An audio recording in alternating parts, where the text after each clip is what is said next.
Joining us, as she does on a Monday, is the member for Monero in the New South Wales Parliament, Nicole Overall. Good morning, Nicole.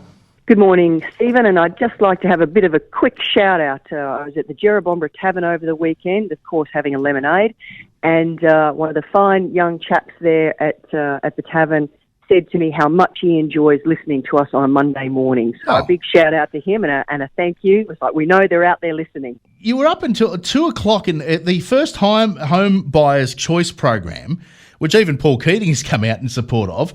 The debate went on until 2 a.m. in the House. Yeah, it was a pretty full-on week, let me tell you. I think the opposition had 27 speakers. I think their aim was to filibuster us, but in the end we hung on and we talked it all through and did what we need to do, and of course it's being very well received, and that is the first home buyer's choice, that they can elect to either pay the stamp duty that we all do when we buy property, or if it suits their purposes better, they can instead elect to pay a small annual fee for the duration that they own the property. And there's a calculator up on the New South Wales Government website. It's available on my website as well. They can go in and do the sums, see how it works for them. It could potentially save them thousands of dollars in terms of being able to get that deposit ready to get into the market. Federal budget coming up tomorrow. Now, there's a lot of conjecture about what it's actually going to mean for regional Australia. Your focus, obviously, regional New South Wales. What are you hoping for? Well, what we're hoping for is that they don't rip the guts out of regional New South Wales. That's our greatest concern. And so that was another of the debates this week up in Parliament, and one that I engaged in, one of my first debates, that I was actually against the opposition there and putting forward my very firm views on that, suggesting that they need to ensure that everyone is standing up for regional New South Wales, not just the Nationals members, not just me in Monero, but all of us are standing up for regional New South Wales. So we're calling on our state counterparts to make sure that their federal counterparts are doing what they should be doing and looking after people in regional and rural Australia. And of course, that means that I call on our federal Labor member for Eden Monero, Kristy McBain, who is, of course, also the Regional Development Minister, to make sure that she is also standing up for regional New South Wales. So we're worried they're going to cut programs, things like our Building Better Regions program, which I believe is something like $770 million, that might be on the chopping block. Things that, we absolutely need to be investing more in regional and rural Australia, not less. Now, 7 new probationary constables have started in Queanbeyan, and they'll have their work cut out for them now that we've decriminalised drugs on this side of the border. Yes, and I was having a chat with our superintendent about all of that as well, and they certainly have their concerns about that situation, and rightly so. But yes, 7 new probationary constables. My goodness, they're so young, but they're so enthusiastic, have joined the Monero Police District, and we're so happy to have them. They've come from all over the state, really. We had Wollongong and Sydney, and this is their first posting, obviously. They'll be here for 3 years.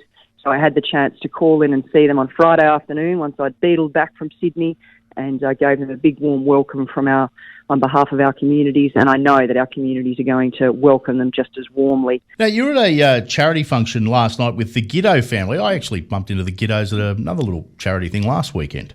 Yeah, well, over the weekend, so the Win the Day charity that Kristy Giddo had set up following her and her husband Sock's young daughter being diagnosed with a rare cancer, and fortunately, she's in remission now, but some of what Kristy found during, almost 2 years of having their young daughter treated and having to be in Sydney and away from family. And I think they were away for something like 8 months, and what that meant for them financially and emotionally, and the gaps in the services that aren't being provided to parents and carers in those roles in oncology, or just little things that they don't get meals provided for the parents and carers. So there was a huge charity event. I think there must have been 500 people there. And yes, our own Matt Giddo was there as well, of course, Kristy's older brother. And for those who don't know, Matt is the rugby superstar that everyone knows about, but Kristy was also a Wallaroo. Yeah. So it's highly, and Dad, of course, was captain of the Raiders, and highly talented sporting family,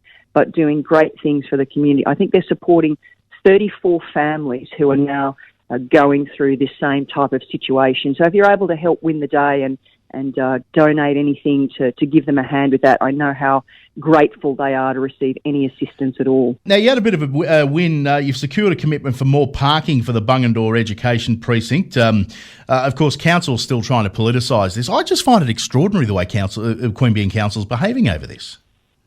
And I can tell you that everywhere I go, and that's outside Monero as well, people are saying the same things. It's like, I can't believe how difficult it is to get a school for a community when there's this vocal opposition, when they say that they want a high school, but clearly what it's suggesting is that they don't. And that's right, Council overturning a previously instigated decision at the behest of the community for more parking along Torallo Terrace, which is there near the Bungendore Preschool, which has just been awarded more than $1.6 million to expand up to 60 more places. Now, Council has overturned that parking decision, which means that it could have a financial impost on the preschool of more than $100,000, takes away parking that we need for the Bungendore Education Precinct. So again, I've spent the last 2 weeks while I've been up there in Parliament advocating, going forward with the Minister for Transport and the Minister for Education, and I have secured a commitment for additional parking that will be government land. We're working through how all of that's going to happen, and I've got a lot of people clamouring to say, where is it and what is it? I'll get the details as soon as the details are cemented in what's happening and when, but I do absolutely have the commitment that we will, as the New South Wales Government, be providing additional car parking for that Bungendore Education Precinct, regardless of what Council is doing. Now, we're hearing rumours that the Mayor of Queanbeyan Palerang is going to be running against you at the election next year. Have you heard, has that been confirmed?